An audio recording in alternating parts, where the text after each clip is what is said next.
everyone, you ready for this one? Are you ready for this one? You've had a very positive Fantastic Four review. Now,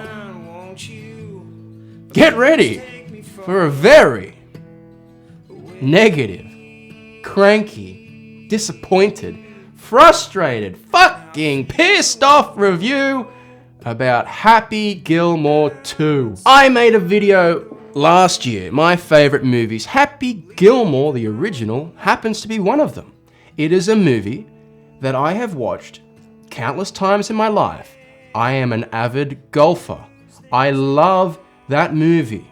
It makes me cry because it just gets to me. The music, the sentimentality of it, the grandma plotline, it's wholesome. It has heart. It's fucking hilarious. Christopher McDonald, Shooter McGavin, is one of the greatest villains of all time. It is just an iconic masterpiece, in my opinion. I know it's low caliber filmmaking and everything else, and it's not highbrow and all that, but for what it is, I grew up on the movie, I adore the fucking movie. Happy Gilmore 2! This is not a movie. This is an advertisement for the PGA Tour. This movie looks like a commercial, felt like an SNL skit. It felt like something you watch on YouTube that a bunch of over-the-top zany YouTubers would put together as a prank video. There are moments in this movie where I could see something, a potential for a Happy Gilmore 2, where things are taken a little bit more seriously. And the first movie doesn't take anything seriously, but it has heart. It is wholesome. It has a nice message. He's trying to save his grandma's home. That's lovely. In this movie, he's trying to put his daughter through ballet school in France. How much more entitled, out of touch could that be? I'm not going to spoil anything. No, I am, because fuck this movie. In the first couple minutes, they kill Veronica.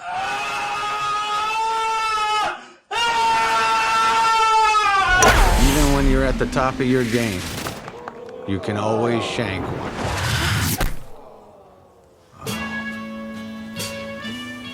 After the funeral, I decided I would never pick up a golf club again.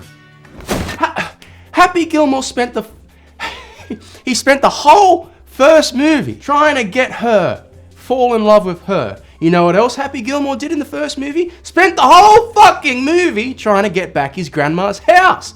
What else happens at the start of this movie? He loses grandma's house! I lost everything, including grandma's house, which was devastating. So, goodbye first movie. Everything about the first movie doesn't matter. This is a prime example on how to shit all over your legacy. They used the Lynyrd Skynyrd song. They used the song Magic. Zalatoris ball marker to the rescue. Yeah, Blondie! Oh ho ho, it's magic. No, it's not. It's fucking Eminem in a wig. Jackass. Oh my goodness! They hit you with all the nostalgia bait, the songs. You even hear like the classic Happy Gilmore soundtrack at times. Want a sip of my 3-wood? There's nothing to say. This movie just pissed me off.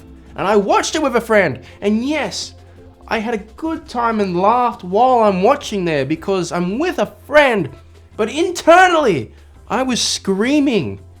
I was burning alive inside. Let me just rant now about the things that really frustrated me as much as I can remember. In the first couple minutes, they use the music. They use the shots from the previous movie. They kill off Veronica immediately. That lady, that actress, she's like the most beautiful woman in the world. She's aged so well. She's so enthusiastic. And you kill her off. What are you doing? Grandma's house is gone. So you lose the whole point of the first movie. We've already talked about that. Skip ahead in time, Happy Gilmore's got 5 kids. One of them, the daughter, who he's trying to put through ballet school, which is played by his actual daughter, by the way. I'm not having the nepotism fight online today. We got bigger fish to fry. It's his sons. They do the whole thing from in the first movie, Happy Gilmore has a temper and he's violent and he beats people up and it's funny. But in this movie, they give that attitude to his kids. So these fucking actors and characters, they're just screaming and punching and fighting people the entire movie. And it gets so old. Happy has a character arc in the first movie where he learns to let go of that shit and goes to his happy place. It just feels like SNL, right? I don't know if anyone here likes SNL. Anytime I've seen an SNL clip, I think it is the cringiest, worst humor ever. It's the most basic jokes. It's pathetic. That's what this movie felt like. Oh, those kids, they're fighting everyone and they're angry and they're yelling all the time. Isn't that fucking funny? It feels so American, and I'm not trying to put down Americans, but like that obvious humor is just so American. Ugh. Oh, another good thing. I forgot to mention this. Steve Buscemi is in the movie as like Happy Gilmore's neighbor, and he pisses in a mailbox and he shows up randomly. It was funny. This is my biggest issue with the movie. And this goes for like the entire rest of the movie. Yes, Shooter McGavin not being like the main villain of a Happy Gilmore sequel is a crime. Even if you had them team up to take down bigger fish, that would have been interesting. And just to have more banter between the two of them, that could have been great. Like an older and younger brother fighting the whole movie, but they got to work together. That could have been great, but they don't do it, man. Anyway, my biggest issue with the movie is it is just an advertisement for the PGA Tour. It is just a holiday for every single person Adam Sandler has met in his life. His wife has a role in the movie. His daughter plays his real life daughter. His other daughter plays an FBI agent in this Alcohol Anonymous group he's in. Ben Stiller, who just had an uncredited silly role in the original, has a massive role to play in this movie. And at the end of the movie, they try to recreate the ending of the first one, where Shooter McGavin's running in slow motion. That's like one of the greatest endings to a comedy movie of all time. It's so funny, and when you hear Shooter McGavin screaming like a bitch, it is hilarious. Stay still! No! They try to recreate that with Ben Stiller at the end of this. He's being chased by FBI agents. The sequence is so quick, and it's so pathetically done, and it just pissed me off. That's what this movie does. It has so many callbacks to the original.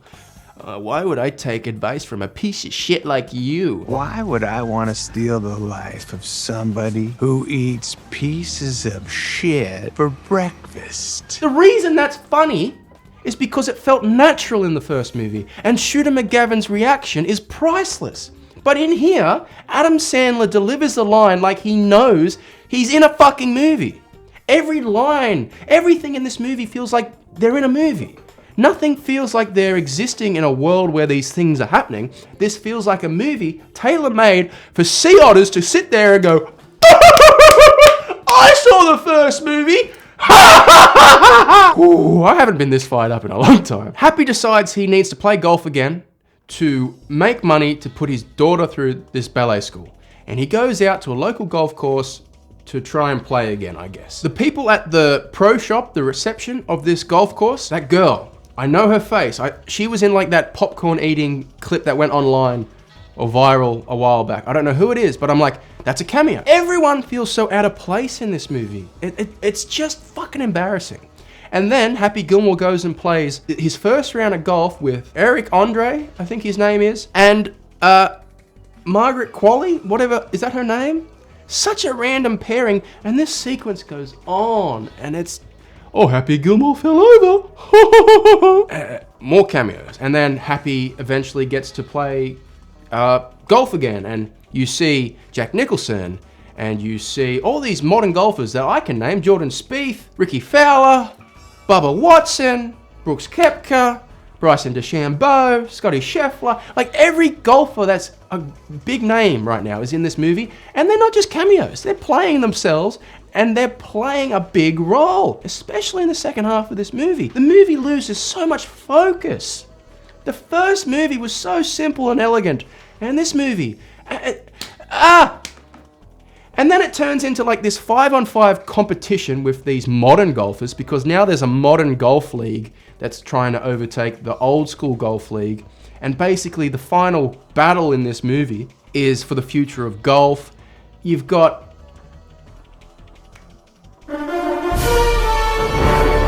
on the other golf team, the modern golfers, you've got Haley Joel Osment.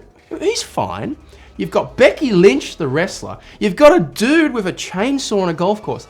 It's just fucking stupid. The modern golfers have all had like their hips widened or something that gives them the power to hit a 600-yard drive, which if you know golf at all is ridiculous. I always just assumed Happy had like an unbelievable superhuman amount of strength because he's just an angry, weird guy in the original. It was like, that was funny. That movie, that was the only concept that made that movie somewhat out of touch from reality. Everything else was kind of realistic, right? This movie, no. Everything's fucking nuts. Adam Sandler, everywhere he turns in his house, he's opening little bottles and drinking.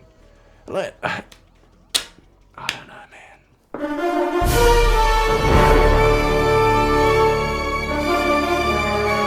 In what world did a Happy Gilmore sequel need to turn into a CGI fest at the end of it? It's golf! It's golf! You don't need CGI with golf! You know, there's so many callbacks to the original, like pieces of shit. What else is there? Grandma. The poor lady, she's obviously passed away, but there's so many callbacks to the original. Even Eminem turns up in this movie. Jackass. Which I actually thought was a funny sequence. That was funny in the original. When you overdo jokes, they're not funny anymore. I don't know what else I can say. Huel from Breaking Bad plays Chubbs' son in this movie. Even he's got the broken wooden hand. Why? You're ruining the joke. In the original movie, they never address how comically long his arm is. And it's funny, because it's silly. But then, in this movie, his son just has a missing hand as well. I think Carl Weathers saw the original script for this movie, and that's what killed him. I don't think since watching Fast X have I felt offended like I feel now as a human being, as a fan of movies. Just, this movie's a joke. I hated it. Why? Why has everything I love turned to ash in my mouth as I've gotten older? Every franchise I grew up on and loved, I now hate. It is so disheartening to me. This is why it's getting harder to talk about movies, because I'm losing passion in them quickly. And Happy Gilmore 2, it's movies like this that do it.